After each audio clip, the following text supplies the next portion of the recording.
our third and final herbal oils workshop, and I'm so glad you're here. I invite you to jump into the chat and let us know where you are tuning in from. Were you able to catch parts 1 and 2? And if you printed out your recipe cards or even tried making the peppermint infused herbal oil, I'd love to hear how it went for you. If this is your first session, don't worry, you'll still learn a lot today. However, I do recommend going back to watch the first 2 workshops when you can so you have the full foundation to build on. But first, I'm Felicia Cocozzi Ruiz. I'm an author, a curandera, and a lead herbalist educator here at the Herbal Academy. I've been using herbs, teaching, and formulating with herbs for decades, and our team has guided more than 175,000 students in bringing herbs into their daily lives with clarity and confidence. You're in great company here. Today's session is a special one because we're bringing it all together. If you've been waiting to take that jar of infused oil sitting on your counter and turn it into something solid, portable, and easy to use, this session is for you. By the end, you'll see how simple it is to go from an herb-infused oil to a salve, and how that one step opens the door to so many other herbal creations. Thank you so much for all of the amazing feedback on this series. Truly, your comments, shares, and first projects have been so inspiring to see. We've loved hearing from so many of you who said, I finally tried making an herbal oil, or I didn't think I could do this, but now I can. That's exactly what we hoped would happen, moving you from simply reading about herbs to actually using them in your home with confidence. So let's do a quick recap together. In workshop 1, we explored 7 simple ways herbal oils can support your everyday needs. Things like soothing dry skin, caring for your hair, or even helping with first aid. You were able to see the big picture of what's possible with herb-infused oils. In workshop 2, we made peppermint-infused herbal oil using a heated maceration technique with a slow cooker water bath. You learned why starting with dried herbs makes all the difference when it comes to preventing spoilage, and you were able to see how simple the process really is.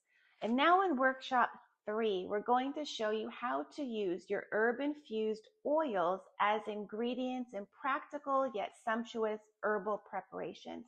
Today you will learn how to take that infused oil and turn it into a salve.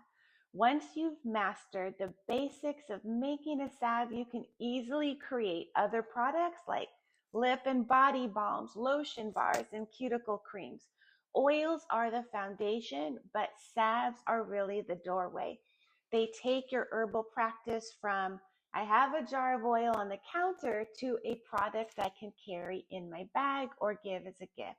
It's one of the most simple, empowering skills you can learn, and I'm excited to walk you through it today. So here's a question I hear often, especially after someone makes their first herb-infused oil. What do I do with it now? A jar of herbal oil is great, but it isn't always the most practical thing. It can feel messy, it's not the easiest to carry around, and it's not exactly child-friendly. That's where many people stop. They've made the oil, but they don't really know what to do with it from there.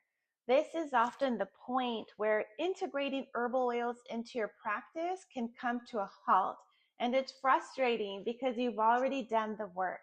What you really need is a simple way to take that oil brimming with herbal goodness and turn it into something you'll actually use. A salve takes all the benefits of your oil and puts it into a form that's solid, practical, and easy to apply. All right, let's take that peppermint-infused herbal oil you made and turn it into something you can carry and use, a salve. This salve offers respiratory support during the upcoming cold and flu season, and it's one of the easiest herbal projects to do. So let's get started. For step 1, you need to measure out your ingredients. Start by measuring 8 fluid ounces, which is 1 cup, of the peppermint infused oil we made in the last workshop. I have mine here and I'm going to set it aside. Next, using a digital scale, weigh out 1 ounce of beeswax. I'm using shaved beeswax from this large piece. However, you can also use these pellets, which is roughly 4 tablespoons if you don't have a scale. Beeswax not only firms up the consistency of the salve, but it also creates a protective barrier on the skin that locks in moisture. So moving on, for step 2, you will need to melt the oil and the beeswax together by pouring your oil into a saucepan or a double boiler set over low heat. I'm using my double boiler.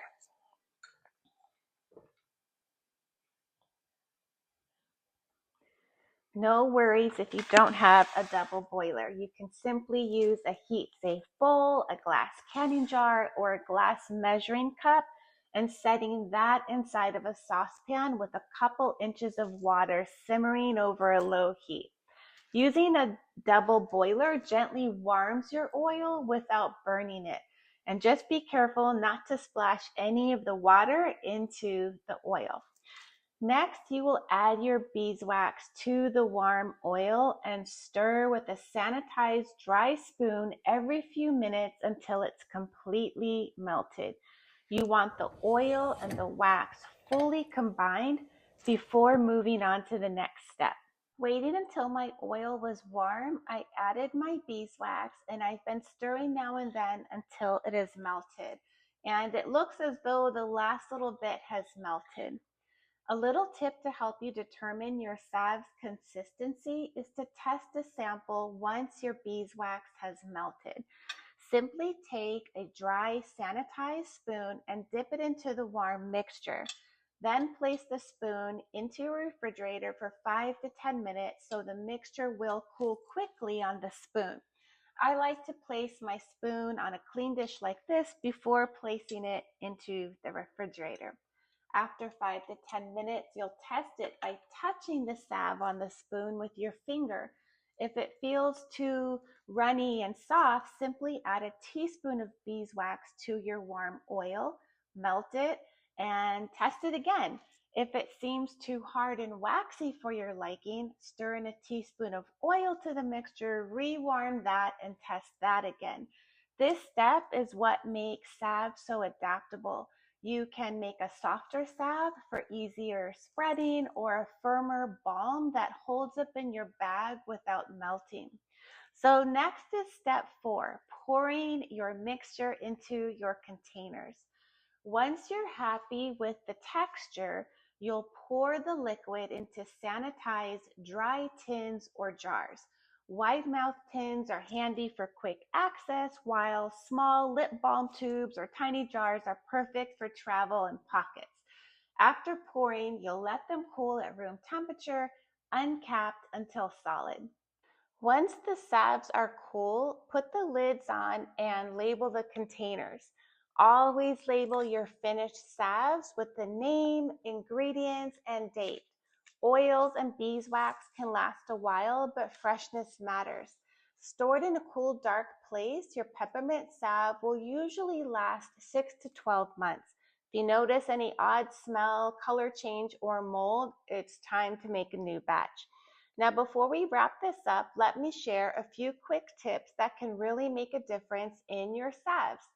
To extend the shelf life of your salve, consider adding approximately half a teaspoon of vitamin E oil per cup of carrier oil, in this case, peppermint infused oil. Vitamin E acts as a natural preservative, slowing down the oxidation process and helping your salve remain fresher for a longer period. Second, regarding essential oils, they are not essential to your salve, but if you desire a stronger scent or an added therapeutic benefit, you can incorporate 5 to 10 drops per cup of carrier oil. Just remember, oils you might think about for a chest salve like peppermint, rosemary, and eucalyptus are quite strong, and a little goes a long way. Too much can actually tingle or irritate. That brings me to a safety tip. Peppermint essential oil is not the best choice for young children under the age of 6. The same goes for rosemary and eucalyptus. If you're making salves for young children, you can skip these potent essential oils altogether and just stick with the herb-infused oil. It's gentler and still really effective. You can search a guide to essential oil safety on the Herbal Academy blog for more information. And finally, let's talk about containers. Metal tins are super portable and great if you want to toss one in your bag or in your first aid kit, while glass jars are great for the house if you're making a big batch. Once you have this one recipe down, you'll be equipped with a tool you can use in so many different ways. You can apply it to your chest as part of a simple homemade vapor rub when you or someone in your family needs a little breathing support. You can massage a small amount on your temples or on the back of your neck when you feel a tension headache coming on. The cooling effect of the peppermint can really be soothing. If your feet are tired, you might try rubbing them with this salve and you'll feel that refreshing relief as well. And you can even use it on bug bites, as it really helps calm the irritation. I also like to keep a small tin in my bag, as it's perfect for dry hands when I'm out and about. So that's it. With just oil, beeswax, and a little know-how, you've made a product you'll actually reach for every day. And the beauty is, once you learn this skill, you can branch out into lip balm, lotion bars, soaps, massage bars. You can also learn how to combine different herb-infused oils for even more complex and effective formulas. I use my peppermint salves for many different reasons. However, one thing I love using it for is travel, especially air travel, which to me can feel really exhausting. I like to travel with a small tin to use as needed, which is usually mid-flight. And because I avoid touching my face as much as possible on an airplane, I apply a dab on my temples or on the back of my neck, and it just feels really refreshing from being on a stuffy plane, and it feels like a little spa pick-me-up. I also apply a larger amount before I board on my calves, as sitting for long periods of time really makes my legs feel achy. So I love traveling with this. It's portable and it doesn't spill. I know some of you may still have questions, so let's walk through a few of the most common ones together. What if I don't even like peppermint? That's totally fine. Peppermint is just one example because it's so versatile and easy to recognize, but the method is exactly the same with other herbs. Calendula makes a beautiful skin soothing salve, lavender gives you something calming and aromatic, and rosemary can be wonderful for circulation and joint support. Once you have the basic process down, you can experiment with whatever herbs make sense for you and your needs. Another question, what if I mess up the texture? This is probably the number one concern, and the good news is that salves are really forgiving. If your salve turns out too soft, just melt it down again and add a little more beeswax. If it's too firm, melt it down and stir in more oil. That flexibility is why salves are such a perfect beginner project. You don't have to get it perfect on the first try. Another question, how long will it last? Most salves will keep for up to 1 year if you store them in a cool, dark place with the lid sealed tight. Label your containers with the date that you made them, and when in doubt, use your senses. If a salve smells off or rancid, it's time to make a new batch. Adding a touch of vitamin E oil can also help extend the shelf life. And be sure to use clean, sanitized equipment. and using a clean spoon or cotton swab during use, if possible, instead of your fingers to minimize microbial contamination. One last question. What if I don't have the right containers? Don't let that stop you. Metal tins are handy for bags or pockets, but small glass jars work just as well, especially if you're keeping the salve at home. The perfect thing is that your container is clean, sanitized, and has a good fitting lid. So the main point is use what you have, but get started. Your first salve doesn't have to be perfect, as with each jar, you'll get better and better and be more sure of yourself. Soon you'll have your own system down. It's been such a joy creating this workshop series and seeing so many of you take action. We've loved hearing how you've gone from, I'm not sure I can do this, to I just made my first herb infused oil. That's the exact shift we'd hoped you'd feel, moving from curious to confident. So what's next? Where do you go from here? How do you keep this momentum going and build herbal oils into your daily life in a deeper, more grounded way? Well, you're in luck. We've put together something new that I think you'll love. It's our Herbal Oils 101 mini course, and it takes everything we touched on in these workshops and gives you even more information about how you can use herbal oils in your daily life. Inside the course, you'll learn how to make oils with confidence by learning a variety of methods and maceration techniques. You'll learn how to choose the right herbs and carrier oils for your needs, whether you're focused on skin, hair, first aid, or self-care. And you'll learn how to turn oils into finished products like oil blends, salves, balms, lotion bars, scrubs, body butters, and even soaps. You'll learn troubleshooting tips and understand safety considerations like spoilage, potency, and how to extend the shelf life. And of course, you will receive recipes and guidance to make it all simple and repeatable. This course is your next step if you've been enjoying the workshops but want to go from dabbling to feeling really grounded in your practice. We've only had time to scratch the surface here. But inside the course, you'll get the whole framework with the depth and support that helps you feel sure of yourself every time you make something new. And you won't be doing it alone. You'll be able to ask your teachers questions at any time while you're taking the class. Before you go, make sure you download your easy peppermint chest rub recipe card. It's a perfect next step for using the peppermint infused oil you just made in workshop 2 and the salve making skills you learned today. Here's your challenge. Make your first peppermint salve this week. Post a photo or comment about your process and let us know if you used it for dry skin, as a chest rub, or even as a lip balm. Share it with a friend who would love this too.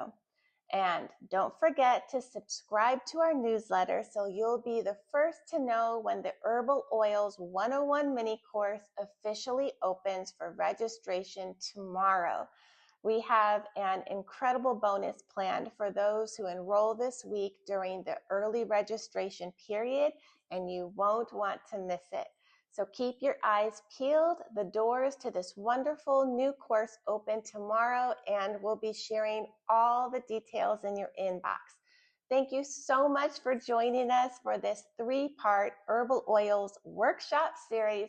I can't wait to see what you create with your oils, and I hope you'll keep this journey going with us inside the full course, which opens for enrollment tomorrow.